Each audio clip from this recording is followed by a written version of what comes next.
السلام علیکم ورحمۃ اللہ وبرکاتہ۔ ناظرین، استقبال ہے فکر و خبر اسٹوڈیو میں رضوان احمد ندوی ملکی اور عالمی اہم اور خاص خبروں کے ساتھ۔ تو ناظرین، بڑھتے ہیں خبروں کی تفصیلات کی طرف۔ راہل گاندھی کو مودی سرنے معاملے میں گجرات کی سیشن عدالت سے راحت نہیں ملی ہے۔ عدالت نے راہل گاندھی کو دی گئی 2 سال کی سزا کے خلاف دائر عرضی کو مسترد کر دیا ہے۔ راہل گاندھی اب اس معاملے میں ہائی کورٹ سے رجوع کریں گے۔ اگر سیشن عدالت کی جانب سے سزا کو منسوخ کر دیا جاتا آج، تو پھر راہل گاندھی کی لوک سبھا کی رکنیت بحال ہو سکتی تھی۔ وہیں سورت کی سیشن عدالت سے فیصلہ سنائے جانے کے بعد کانگریس لیڈر جے رام رمیش نے کہا کہ قانون کے تحت دستیاب تمام اختیارات کو استعمال کرنے کا سلسلہ جاری رہے گا۔ وہیں انہوں نے کہا کہ شام 4 بجے ڈاکٹر ابھیشیک منو سنگھوی اس معاملے پر میڈیا کو معلومات فراہم کریں گے۔ یوپی میں کسی نہ کسی بہانے سے مسلمانوں کو ہراساں کرنے کا موقع حکومت ہاتھ سے جانے دینا نہیں چاہتی۔ اس مرتبہ عید الفطر، پرشورام جینتی اور اکشے ترتیہ ایک ہی دن ہونے کا بہانہ بنا کر یوپی حکومت نے سڑکوں پر کسی بھی طرح کے مذہبی تقریبات کے انعقاد پر پابندی عائد کر دی ہے۔ یعنی کہ سیدھے طور پر نشانہ عید کی نماز کو لے کر ہے، چاہے حکومت اس کو لے کر کوئی بھی دلیل پیش کر دے۔ لیکن سبھی جانتے ہیں کہ گزشتہ سال یوگی آدتیہ ناتھ نے اپنی حکومت کی کامیابی گناتے ہوئے کہا تھا کہ ان کی حکومت بننے کے بعد ریاست میں سڑک پر جمعے کی نماز یا پھر عیدین کی نماز ادا نہیں کی گئی۔ وہیں اب ریاست کے تمام ضلع مجسٹریٹوں کو یہ یقینی بنانے کی بھی ہدایت دی گئی ہے کہ مذہبی تقریبات کا انعقاد گھروں کے اندر کیا جائے اور کسی بھی شخص کو سڑکوں کو مسدود کرنے کی اجازت نہیں دی جانی چاہیے۔ اس طرح کا وہ ہدایت وہ دی گئی ہے۔ ایسا لگتا ہے کہ 2024 کے انتخابات سے قبل مرکزی حکومت ملک میں یکساں سول کوڈ کے نفاذ کے اپنے انتخابی وعدے کے ذریعے ایک مرتبہ پھر سے ہنگامہ کھڑا کرنا چاہتی ہے۔ لوک سبھا انتخابات میں صرف 1 سال باقی ہے۔ وہیں ذرائع نے انکشاف کیا ہے کہ مرکزی وزیر داخلہ امت شاہ نے ایک اعلیٰ سطح کی میٹنگ کی صدارت کی، جہاں انہوں نے جولائی میں پارلیمنٹ کے آئندہ مانسون اجلاس کے دوران UCC بل یعنی کہ یونیفارم سول کوڈ بل پیش کرنے کی خواہش ظاہر کی ہے۔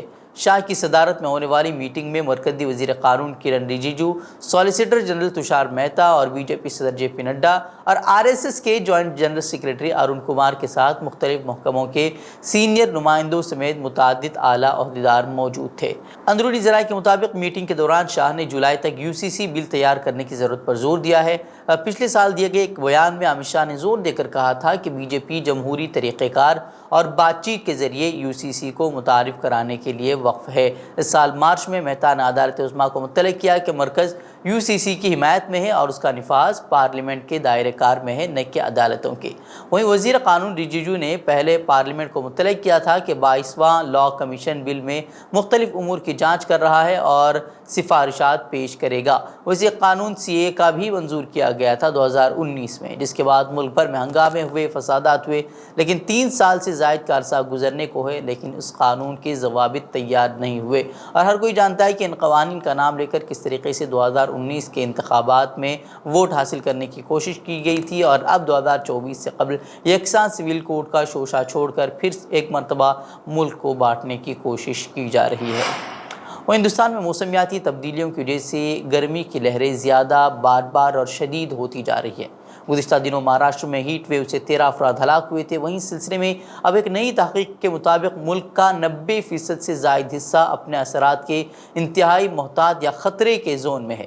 کیمبرج یونیورسٹی میں رامیت دیبناتھ اور ساتھیوں کے ذریعے کیے گئے اس مطالعے نے یہ بھی انکشاف کیا ہے کہ دہلی خاص طور پر اسے شدید گرمی کی لہر کے اثرات کا سامنا ہے۔ حالانکہ موسمیاتی تبدیلی کے لیے اس کا حالیہ ریاستی ایکشن پلان اس کی عکاسی نہیں کرتا ہے۔ وہیں بھارت میں 50 سالوں میں ہیٹ ویوز نے 17,000 سے زیادہ لوگوں کی جانیں لی ہیں۔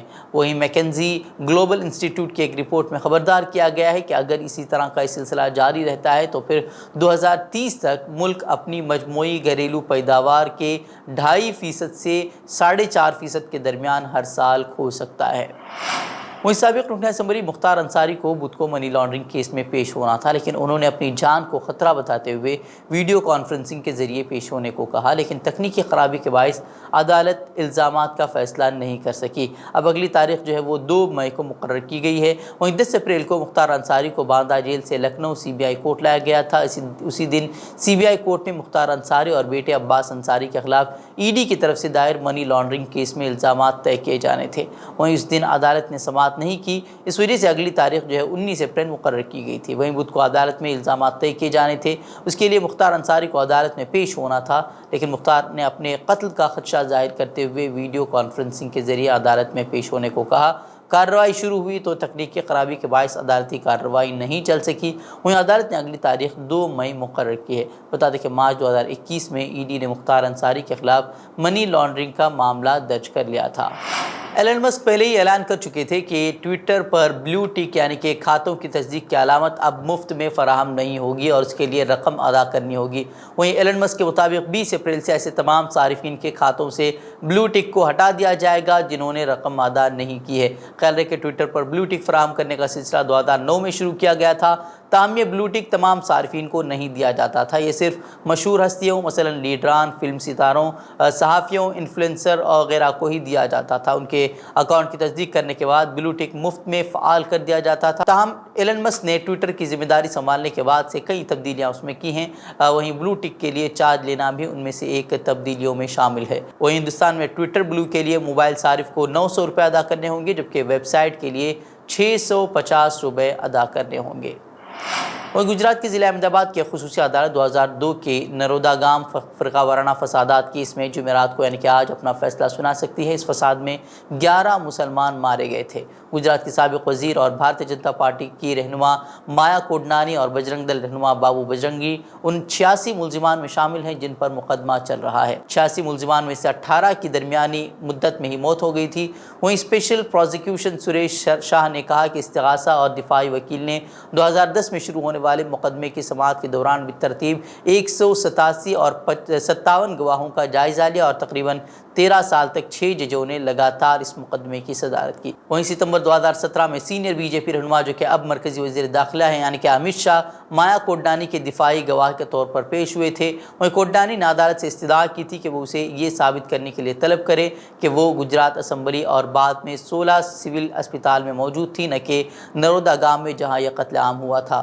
وہیں استغاثہ کے ذریعے پیش کردہ ثبوتوں میں صحافی آشیش کھیتان کے ذریعے کیے گئے اسٹنگ آپریشن کی ویڈیو کے ساتھ ساتھ متعلقہ مدت کے دوران کوڈنانی، بجرنگی اور دیگر کی کال کی تفصیلات بھی شامل ہیں۔ واضح ہے کہ نرودا گام میں قتل عام 2002 کے فرقہ وارانہ فسادات کے ان 9 بڑے مقدمات میں سے ایک تھا جن کی جانچ SIT نے کی تھی اور خصوصی عدالتوں نے اس کی سماعت کی تھی۔ یمن کے دارالحکومت صنعاء کے ایک اسکول میں کم از کم 83 افراد ہلاک ہو گئے جب ماہ رمضان کے موقع پر زکوٰۃ حاصل کرنے کے لیے جمع ہونے والے لوگوں میں اس وقت وہاں بھگدڑ مچ گئی۔ باب الایمان کے علاقے میں پیش آنے والے اس واقعے کی ویڈیو اور تصاویر جو ہیں وہ انتہائی افسوسناک مناظر اس میں دیکھے جا سکتے ہیں۔ خبر رساں ادارے رائٹرز کی رپورٹ کے مطابق سینکڑوں افراد اس اسکول میں امداد دینے کے لیے گئے تھے جو کہ فیکس 9 امریکی ڈالر یعنی کہ 5000 یمنی ریال جو کہ تقریباً ہندوستانی کرنسی کے مطابق جو ہے وہ 740 روپے ہوتی ہے، اور اتنی معمولی رقم کو لینے کے لیے جو ہے وہاں اتنی بھیڑ مچ گئی اور اتنا وہاں ہنگامہ ہوا کہ 83 لوگوں کی جانیں وہ چلی گئی۔ واضح ہے کہ 2015 میں حکومت کا تختہ الٹنے کے بعد دارالحکومت کا کنٹرول حوثی باغیوں کے قبضے میں ہے۔ یمنی وزارت داخلہ کے حکام کا کہنا ہے کہ امداد تقسیم کرنے والوں کو حراست میں لیا گیا ہے اور واقعے کی تحقیقات شروع کر دی گئی ہیں۔ وہیں حوثی باغیوں نے لوگوں کے ہجوم پر قابو پانے کے لیے ہوائی فائرنگ کر دی تھی، جس کے نتیجے میں ایک بجلی کی لائن میں خرابی آئی اور دھماکہ ہو گیا، جس کے بعد وہاں ہنگامہ مچ گیا۔ وہیں یمن 2015 سے شدید بحران کا شکار ہے جب حوثی باغیوں نے ملک کے بیشتر حصے پر قبضہ کر لیا تھا۔ یمن کے صدر عبد ربہ منصور ہادی نے ملک چھوڑ دیا تھا اور سعودی عرب کی قیادت میں عرب ممالک کے اتحاد نے یمن میں مداخلت کی، لیکن اس کے بعد سے جنگ اب تک جاری ہے۔ یمن میں ان جنگوں کی وجہ سے 1.5 لاکھ افراد ہلاک ہو چکے ہیں اور 23 ملین افراد جو کہ کل آبادی کا 1/3 ہیں اس کو کسی نہ کسی شکل میں امداد کی ضرورت ہے۔ گزشتہ ہفتے یمن میں جنگ میں شامل فریقین کے درمیان قیدیوں کا تبادلہ بھی ہوا تھا، جسے ملک کی 8 سالہ خانہ جنگی کے خاتمے کی جانب ایک اہم قدم کے طور پر دیکھا جا رہا ہے۔ تو ناظرین، خبریں مزید خبروں کے لیے آپ ہمارے ویب سائٹ www.fikrkhabar.com کی طرف کر سکتے ہیں۔ ویڈیوز کے لیے ہمارے YouTube چینل کو سبسکرائب کریں۔ تو ناظرین، السلام علیکم ورحمۃ اللہ وبرکاتہ۔